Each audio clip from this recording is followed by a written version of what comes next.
On va présenter aujourd'hui les lois normales.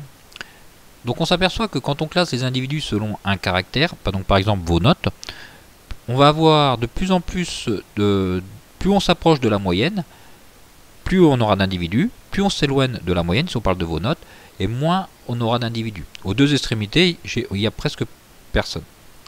Cette représentation graphique va avoir une forme de courbe en cloche qu'on va appeler la courbe de Gauss. Pour voir ce phénomène, donc on va partir sur un exemple. Donc j'ai demandé la pointure à 76 étudiants. Donc j'ai obtenu les résultats suivants. Donc là vous voyez que c'est uniquement des nombres entiers, 37, 41. Donc j'ai une personne, la première personne avait une pointure de 37, de 41. Pour pouvoir étudier ma série, j'ai commencé par faire une représentation graphique. Donc ma représentation graphique, j'ai fait un histogramme d'amplitude 3. Amplitude 3, c'est-à-dire que là j'ai rangé mes étudiants par classe de 3, entre 34 et 37, entre 37 et 40, 40, 43, etc. Et j'ai obtenu ce diagramme-là.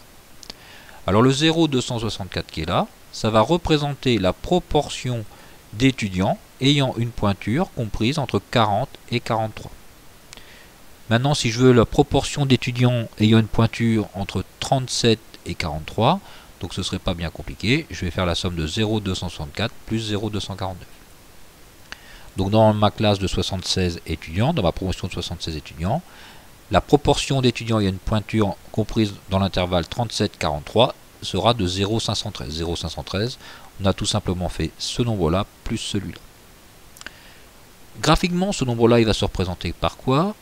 Donc je vous rappelle qu'un histogramme, la définition d'un histogramme, c'est l'aire qui est proportionnelle à l'effectif. Donc le 0,513, ça va être l'aire de ce bâton-là, plus l'aire de ce bâton-là. Ce qui va être l'aire, cette aire-là, l'aire rouge.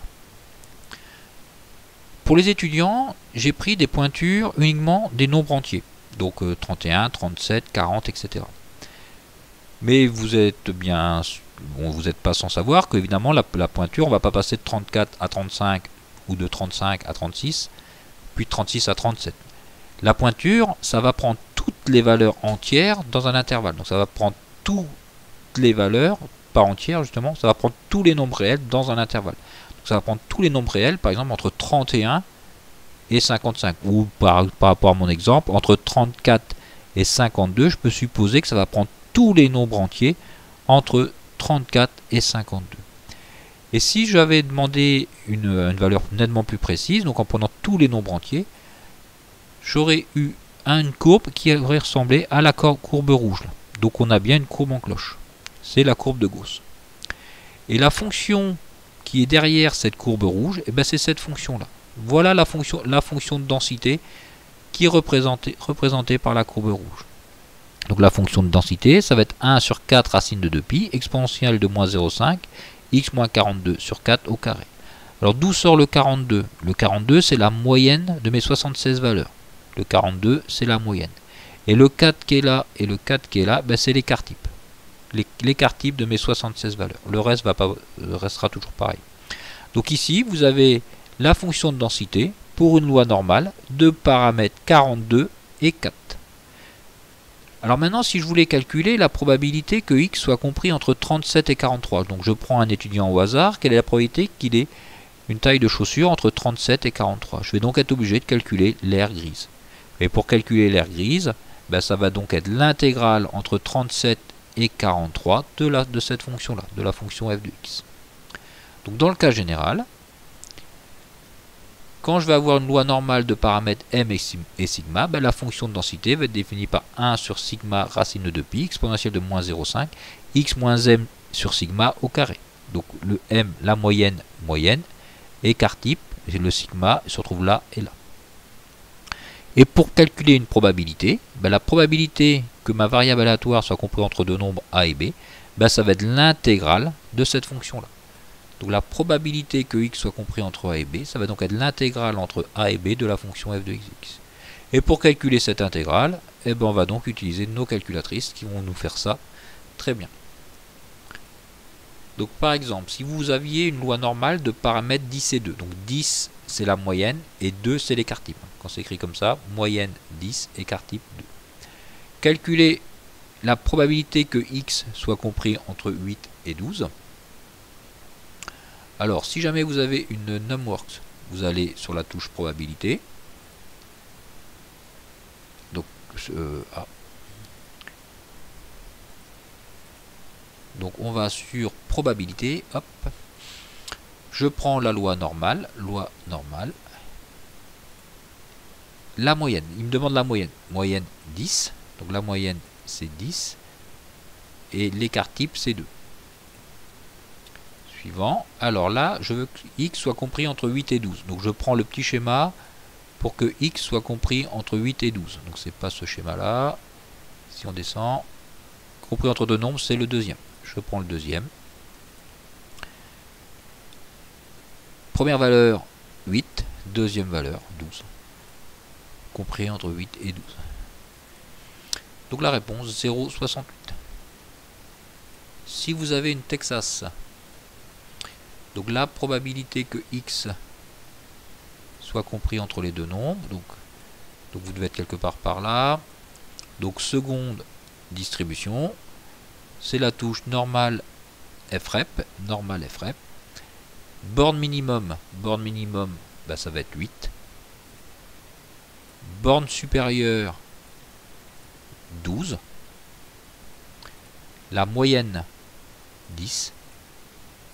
L'écart type 2. Et 0,68 aussi. Si vous avez une Casio, donc menu statistique, donc vous n'allez pas être là. Donc menu, donc on est là. Donc menu statistique, distribution, F1 norme. Ça va de la touche NCD. Borne la plus petite, lower, 8. Borne la plus grande, 12. L'écart type 2. Et la moyenne, 10. Et on retombe bien sur 0,68. Donc la première réponse, 0,68. Déterminer la probabilité que x soit supérieur à 15. Donc x supérieur à 15. Donc la probabilité pour que x soit supérieur à 15, donc 0,06, comme on a fait pour trouver ça. Donc seconde distribution,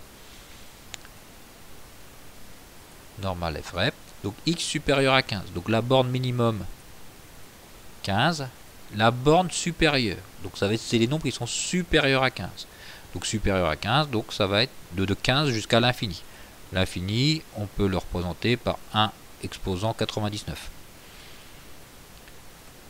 La moyenne, elle n'a pas changé, 10, l'écart type 2. Donc 0,06. Si vous avez une Casio,